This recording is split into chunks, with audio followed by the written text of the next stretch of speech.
Yo, what's going on, y'all? It's your boy So, and welcome back to the channel. If you're new here, you know what to do. Hit that subscribe button. And if you're already subscribed, go ahead and hit that like button. Drop a comment on our latest video. This clip is from our latest episode 109, which is streaming right now on your favorite platform. The NFL trade deadline has come and gone, but not before the Dolphins make a big splash of their own. In this clip, Joel and I break down what the Dolphins did. A lot happened today. I came in here thinking we were going to take this Dolphins segment that we usually do and kind of jump into the preview, but of the next week opponent, which is the Chicago Bears after a good victory on the road versus the Lions. Which, man, we should have recapped that victory as soon as it happened. Did on OnlyFans. Go check it out right now. That's right. Cool little video where we put up our instant reactions to a game, and that Detroit Lions game did have a lot to unpack, right? We saw the offense getting back up to speed, putting up points on the board and keeping up with the Detroit Lions, and then in the second half we saw the defense come out to play and really put the clamps down long enough for us to get ahead and win the game. It's kind of weird to see the Dolphins in this type of position, right? We're 5-3 right now. We're keeping pace in a real tough division, probably the toughest division in all of NFL, right? Where you have a 6-1's Bills team, you have another 5-3 team. Who's that one lost? The Bills lost. Oh, that's right. They lost to the Dolphins. Oh yeah. But we still got to go up to Buffalo. So my memory's fading. Let's hold off there a little bit. But it's all good because wait, what's this? What's this? The Dolphins trade. What is that? A huge move, man. The Dolphins made a huge move today. Go ahead and trade for the Broncos linebacker Bradley Chubb. They also pulled another trade for Jeff Wilson, running back from the 49ers. But that Chubb trade, a lot of people are like, oh, but why we get him? No, we got him because this guy's a beast. He's 26 years old, right? Yeah, we're going to have to restructure some contracts for him and get him paid. But this is a guy who's going to be able to take this defense to the next level. And how do you cover up not being able to cover for a long time in the backfield? You get a nasty-ass pass rush. And that's what we have right now. We have probably one of the best, if not the best, pass rush in the NFL. Yeah, I mean, you look at this trade now, right? Let's hash out the details. So we send two picks, including a first-round pick that we got from San Francisco in that Trey Lance deal, where they moved up to get Trey Lance. And we send that first-round pick plus in next year's draft, plus a 2024, was it a fourth round pick? Yeah, fourth or fifth round pick, right? Yep. And we also send a struggling Chase Edmonds, who we just signed this year to a 1-year deal, who dropped a lot of passes for us. It didn't look good with us in the 8 games that we got to see him play. Was healthy, but just no production. So we ship him off along with those 2 picks, and in return, we get a pick, which doesn't matter what the details are on that pick, and I'll explain why in a second. I'll explain why. But we get Brad Chubb and this pick. Yeah. All right. And Brad Chubb is one of the best pass rushers in the game when he's healthy. Sick. I mean, you mentioned, some of the main guys that are the Bulldogs. We saw Roquan Swift just got dealed to the Eagles. Right. We've seen, what other guys can do, like Von Miller, even though he's a little bit older, that pass rush is still something that's crucial for any good defense, right? Absolutely. We go out and we had a guy like Brad Chubb, and then we take that pick that came along with Brad Chubb, and we'll say, we're not done yet. About 2 hours before the trade deadline, okay? The trade deadline was at 4 o'clock. We go ahead and we turn that pick around. Mike Mendana says, you know what? I got ties in San Francisco. Don't forget, I came from over there. And this guy right here is going to be our change of pace guy when he's healthy. He's going to be the guy that is going to do the job that Edmonds couldn't do. And we go out and we get Jeff Wilson Jr. Nice pickup. It's a nice pickup because he's a good change of, a good change of pace back, like you said. And he has shown those flashes, right, where he can be a dynamic playmaker in the backfield. Hasn't gotten the opportunity because of the amount of good running backs that have shown themselves, even though they've gotten hurt, but in the 49er system. With Chubb, this guy has played every game this year, 26 tackles on the season, 5.5 sacks.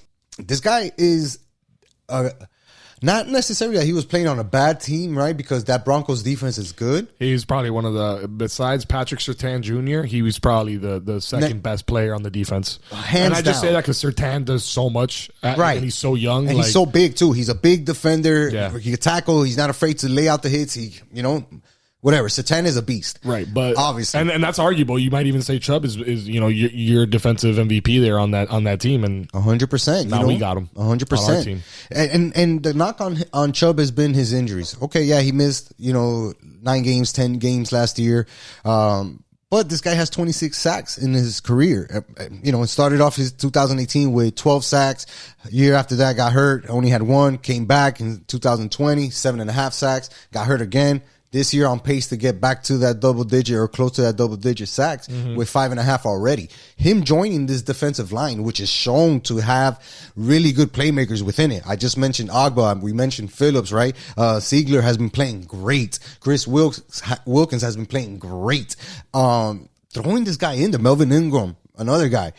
Throwing Chubb in this mix. Earlier this year, and now we got a guy like Chubb who is not only just a plug and play right now immediately to have an impact right away and help us get over the Buffalo hump right on the road or get some of these good wins to get us back into contention maybe for a wild card spot, but he's also a great long-term play. Hell yeah. We're looking to build this defense. We got Jalen Phillips. Jalen Phillips. He's ranked 12th right now in the league on pass rush. On pressures created. Fire. And we got he's 9th and Chubb is 12th. Sick. Those two guys together are only going to complement each other. And we just got Phillips a couple years ago. So he's young. Chubb is 26. So we're looking at not just this year, but long term. Let's get this guy signed. He's going to become an unrestricted free agent at the end of the year. Right. He's going to be with us already. Hey, we want to make this work for you. You're in Miami. We got a great team. Let's make this happen. Not only the great team, but we have the staff, right? We have the staff where we're like, we don't have to depend on you. You don't have to come in here and be Superman like you were over there in Denver. Here, we want you to be part of the unit.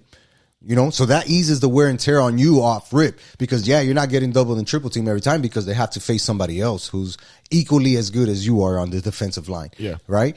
Also with the training staff, I've noticed that a lot of the guys that we've had this year where they've been injured, they've been able to bounce back and come back. Who's one of the guys?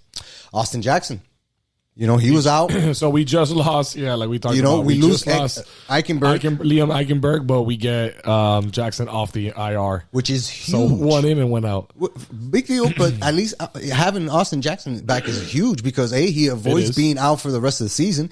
And then on top of that, we're just adding another good playmaker to that offensive line, which is gelling. It's starting to gel, But I'm glad you bring that up because, although I like the move that we did make, right, the Dolphins the tweet from earlier today was, what we were able to acquire with all the moves that we made. We got Tyreek Hill, we were able to get Jalen Waddle, and now we were able to get Chubb. Really, really good, moves made by Chris Greer here, right, and his staff and the front office. But there's question marks still for me, and I think for the fan base. If you've been paying attention to what's going on in that secondary. I thought we were going to make a move there. I don't know if there's anybody, if they tried, if there is anybody available. There's still question marks for me. If our pass rush can get to the quarterback before they can get a pass off, by all means. Yeah. We know that we have no problems there. But if they can't and these guys got time to throw and we need somebody to be out there covering, I still have some question marks. There's still some health concerns and there's still some guys that are a little bit younger, more inexperienced. And then like you just mentioned on the offensive line, there's still some question marks there. I was interested to see. I know that that's a little bit more scarce as far as what's available out there and who's going to give up what. Correct. At the end of the day, they don't want to let go of an offensive lineman. It's not like we were going to trade for TJ Hawkinson. Well, no way. If you have Gesicki, you know what I mean? But we didn't deal Gesicki either. So Gesicki's a Dolphin for the remainder of the season. Correct. But those were my two gripes. I was like, I just on the defensive, side, on the secondary, and then on the O-line, we just didn't make any moves. So my question is, did they make any moves? Were there any attempts to make those moves, or what's our game plan now that the trade deadline is over in those positions? I think it's what I said a little bit earlier, right? Where we focus on the defensive front seven and say, how good can we be there? Can we be great there? And let that help us alleviate any of the pressure that we're facing in the defensive backfield, right? Because we're expecting Byron Jones to come back, right? We need him to get healthy. We need Holland to stay healthy and do his thing. Cater Kehu, we need him to stay healthy. All these dudes that are playing defensive back for us right now, we need them just to stay healthy. We don't need them to be outstanding. And the Dolphins right now are ranked last when it comes to pass, right? We've given up the most passing yards in the entire NFL, right? Over 2,400 yards. How do you improve that? You improve that by improving your rush. Yeah, we have the players. It's not like we're going to go and sign somebody. Now, to your point, you mentioned, probably getting a quarterback or making a move for a cornerback. I read today that the Commanders are going to be cutting veteran cornerback William Jackson. If they can't find a trade partner for him, I don't know if he got moved. We can check on the computer. Would he go through the waiver process? And then if he does, right. what waiver pick do the Dolphins have? I don't know what waiver pick the Dolphins have. I can double check that. But he would go through the waiver wires. That's somebody that they paid $40 million for. So it's not like he sucks, but the Commanders aren't a great team. So it makes sense that they don't want to keep investing into that position when they know that, it's not going to bode well for them or have a long-term play for them, right? For the Dolphins, I feel like that Chubb move really set the tone as far as what we're trying to do the rest of the season. We know that if we do make the playoffs, when we make the playoffs, we're going to face a quarterback who can either run or throw on us. And if they can do either one of those things, we need to have the defense prepared enough to say, yes, go ahead and get after this quarterback, right? Whether it's a matchup against Lamar Jackson, a matchup against Joe Burrow, Mahomes, Allen, you name it. If you make it to the playoffs, you're facing a quarterback who can be mobile and throw the ball. It's going to need to create pressure because we have injuries or concerns, whatever you want to call it, in the defensive backfield. You got to get that pressure going. Bradley Chubb is part of that. So on the topic of the quarterbacks that we're facing here, we have coming up Justin Fields, who has been, he's been struggling. It's his second year. He's been struggling a little bit, but he's a kind of a mobile guy. He kind of got his legs working this week, even though he faced a stout defense in the Cowboys. But he's been kind of figuring it out. So that this could be a good little test for us to make sure we can contain this kid. But then we got the Browns, and we face who we know, Jacoby Brissett, right? And I know we can dog them. I know Browns are winning though. They just won last night. Monday Night Football. They just won. They beat the Bengals, but I don't know, man. I think we can take those Browns. But hold on. Before you jump in, Texans. Yes. Davis Mills. Nobody knows who that guy is. If you watch football, you don't even know who that guy is. That's a deep cut, and he's a starting quarterback. Then we got 49ers, Mike McDaniel's old team. And who do they got right now? Jimmy Garoppolo? Right. They're a 500 team. I'm not impressed. We don't face the best quarterbacks until the end of the season. And we got 3 of them back-to-back. We got Justin Herbert, we got Josh Allen, and we got Aaron Rodgers. Yeah. And, the schedule looks favorable. Does, man. Right? It does. But this is where people get caught up.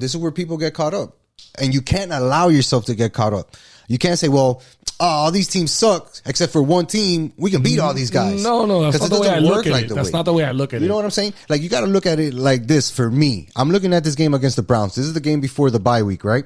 So let's say we beat the Browns. We end up going into the bye week 6-3, right? At home, we should be favored. We could beat this Browns team. They're not that great. We're 5-3 right now. Right. But I'm saying if we beat the Browns, we would be 7-3. If we beat the Browns 6-3, but we got to get to the Bears too.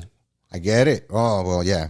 Yeah, that's what I'm saying. We're taking that game. We're beating the Bears this week on the road in Chicago. Okay, let's say we beat the Bears. We'll be 7-3 heading into the bye week, right? Okay, beautiful, right. Beautiful. That's really top notch, putting pressure on everybody else to keep pace. Those rest of the games, we're going to be facing opponents that are going to be trying really hard to get into the playoffs. Niners, Chargers, Packers. Bills are going to be trying to solidify their position on top of the AFC. Absolutely. We don't know where the Jets are going to be at, and that's the last game of the season. And we're tied with them right now. The Patriots New Year's Day. Right? So, and then when you look at the AFC East, we're the only team that has 2 wins in the division. We beat the Patriots and we beat the Bills.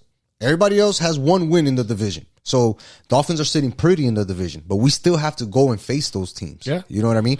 We still have to go up to Buffalo. Not going to be easy. We still have to go up to New England. Not going to be easy. And then we have the Jets here at home, which should favor us, right? But they beat us. So I'm sure they're going to feel confident coming down here. They beat us without Tua, though. Understandable, but we're looking at wins and losses. Sure. You know what I mean? And that's what it is. There. We got to throw that caveat out there. That's a fair thing to throw out there.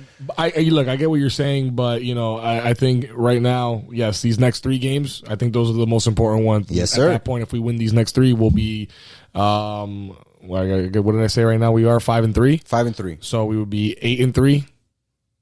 Well, let's get to the bye week. Let's look at these next two games. And then we would face the Niners, Chargers, Bills, and Packers.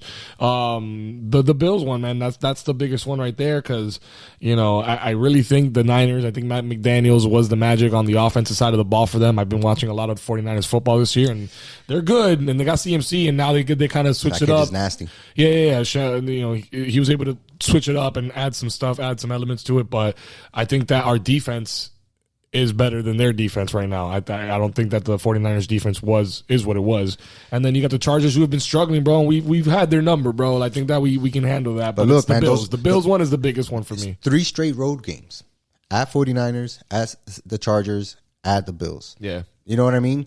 And this is coming off of a easy home game in the Texans, after the bye week where we should be rested, everybody healthy, rearing to go, right? Ready to go. Sure. We're gonna have to take it in little short spurts. Let's take these next 2 games. Let's look at what happens against the Bears and the Browns. Yep. Let's focus on the Bears. For us to beat the Bears, we need one thing to continue happening, and that's Tyreek Hill. That's the only thing that we need to continue to happen in order for us to beat the Bears. This guy already this year has 4 games with 10 catches and 150 yards, right? Single season all time. The record is 4 from Antonio Brown. So obviously Tyreek Hill is going to smash that record. This guy has more receiving yards, 961, than these 6 teams. The Falcons, the Giants, the Texans, the Ravens, the Bears, and the Titans. Jesus. Yeah.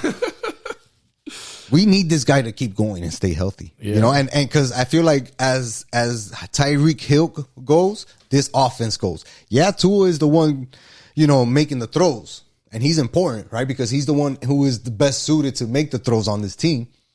But, man, the plays that this dude is making out there, the catches that this guy is making out there, and it's not all just go routes. It's 30 yards cut ins, 25-yard slants, 10-yard catches into a 15, 20-yard gain. This dude has really been playing on a next level status, and I don't think we've ever seen that level of football being played here in the Dolphins. Like, anybody. Not in that time that I've been a Dolphins fan. I'm sorry to the old heads, no disrespect to the old heads, but Tyreek Hill, through 8 games in a Dolphins uniform, has ascended to the best receiver the Miami Dolphins organization has ever seen in its 50-something plus history. Ever. Ever. And thank God that we have Tua because we need somebody who's accurate enough to put it to him. Can you imagine Tyreek Hill with Dan the Man? Yeah. Come on, Pablo. Oh my God, Dan would have 5 rings. Oh yeah, for sure. Bro, sure. Dan would have 5 rings, bro. For sure. Facts. And again, crazy. I just want to say this because, Tyreek Hill may not have the touchdowns yet, and he doesn't get all that. Waddle's been doing a great job of getting touchdowns. Gesicki's been doing his thing. Sherfield has been playing great this year, right? We've seen those guys all step up and do their thing, but none of that is even happening without Tyreek Hill and the routes that he runs and the plays. The attention that he takes away from those guys, that everybody's focused on Tyreek. It's unbelievable, know. But hey, I agree with you. We got to take these games one at a time, take them in stride. We got the Bears on the road, another back-to-back, road. Very winnable game. Very winnable game. Very winnable game. He's not a threat throwing the ball, and if we can contain him and contain the running game, which we should be able to do with defensive line, we're great against the rush, and that's their strong point. So we're gonna force them to throw the ball and see what Justin Fields can do. If you're telling me it's Justin versus Tua, I'm taking Tua all day with Tyreek Hill. 1,000%. You know what I mean? Real quick before I flip this, and we switch the topic, the Dolphins. They got 3 first-rounders from the 49ers in that deal, right? 49ers got Trey Lance, and Miami traded all those picks that we got. The 2021 pick turned into Jalen Waddle, right, because we moved up and drafted him. The 2022 pick was sent to the Chiefs for Tyreek Hill, and now the 2023 pick was sent to the Broncos for Chubb. You kind of have to like what Chris Greer has done, in these last 3 years. Do I think that this team is Super Bowl ready? No. We're not. Straight up, right? Are we on our way? Hell yes. And it all starts with us having a really good season, having a really good winning record, getting into the playoffs without a doubt, not having to sweat it into the last game of the season, right? Like we have in these past 2 seasons. Get to that next level, make the playoffs, and then see what happens in there. and build off of that. You know, they call me the delusional Dolphin. Okay? Do they? They do. So I call myself that, but they do. But to say that this team right now, as happy as I am with the performance and the outcomes that we've had, I think it's a stretch to say yes, this team is Super Bowl ready, Super Bowl bound. But if you turn that down a notch and you go, this team is a playoff team, I would go so much to say, yeah, absolutely. Because I think we are. I think we're definitely now in the best position that we've been since Dan Marino left this organization. Absolutely. And right now we have a really, really, really, really good chance of making it to the playoffs. And not just making it there. Making noise. Making noise. Making noise. Making noise in the playoffs. You know what I mean? And look, if we're being honest with ourselves, we should have made the playoffs last year, right? Facts. Without a doubt. And that would have been the season to be like, all right, let's be happy that we made the playoffs. Cool. We don't even need to win. We don't even care what happens. We just made it. And then this year would have been the year to be like, all right, now we're going to make noise, But now the expectation is make the playoffs and make noise. Yep. For sure. Yep. You know what I mean? Listen, right now the team is really good. Dolphins have 6 offensive players that are ranked top 10 in their positions. Tyreek Hill, number 1. Connor Williams, second best. Tua, third best quarterback. Jalen Waddle, 6th best receiver. Robert Hunt, another offensive lineman, 9th best. And Terran Armstead, 10th best in his position. Sweet. Hey, that's how you build a football team. And that's what we've been dying to see from the Dolphins, Put it together. Yep. Let's see. I got them beating the Bears. Do you got our scores from last week, what we projected? I don't have it written down. All right. Well, we got to start doing that. We got to start figuring out that stuff. I got them winning 31-24. Since it's not going to get brought up ever again, you're not going Right? to write it down, and we're not going to hear it next week. I'm going to say we're going to win this game 65-3. Okay. Just for that, I'm writing that one down, dog. Sure.